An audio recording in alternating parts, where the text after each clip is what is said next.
ডুবা দিচ্ছেন রঙের প্রলেপ। রঙের আলপনায় মূর্ত হয়ে উঠছে হাওরের বুক। উদ্বোধনের আগেই 14 কিলোমিটার দীর্ঘ আলপনাটি দেখতে মানুষের ভিড়। হাওরের পরিবেশ তো এমনিতেই সুন্দর, আর আলপনা দেওয়ার মাধ্যমে এই পরিবেশটা মনে হয় বৈশাখের একটা আভা, তারপরে হাওরের পরিবেশ সব মিলে একটা অন্যরকম মাত্রা যোগ করেছে। আমার কাছে আসলে স্বপ্নের মতো মনে হচ্ছে এবং মনে হচ্ছে যে আমি রূপকথার রাজ্যে এসে গেছি।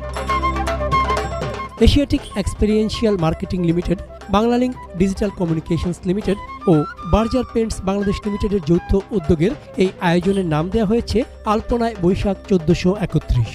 এই সড়কে আলপনা আঁকার পর বিশ্ব রেকর্ড হিসেবে গিনেস বুকে নথিভুক্ত করার উদ্যোগ নেবেন আয়োজকরা। আলপনা দেখার জন্য কিশোরগঞ্জ থেকে এখানে আসা, আমি খবরে দেখছি সবচেয়ে বড় আলপনা হবে। আয়োজকরা জানান, রোববার পহেলা বৈশাখের আলপনা অঙ্কন উৎসবের সমাপনী অধিবেশনে উপস্থিত থাকবেন ডাক, টেলিযোগাযোগ ও তথ্য প্রযুক্তি প্রতিমন্ত্রী জোনায়েদ আহমেদ পলক। এই মিঠামইনের এই রাস্তার সংবাদ যখন আমরা পেয়েছি, তখন আমরা ভাবলাম যে এই দীর্ঘ রাস্তাটার কোনো সুযোগ নেওয়া যায় কিনা, এবং সেই সঙ্গে সঙ্গে আমাদের মাথায় এলো যে এটা Guinness book of world record, সেখানে এটাকে উপস্থাপনা করা যায় কিনা।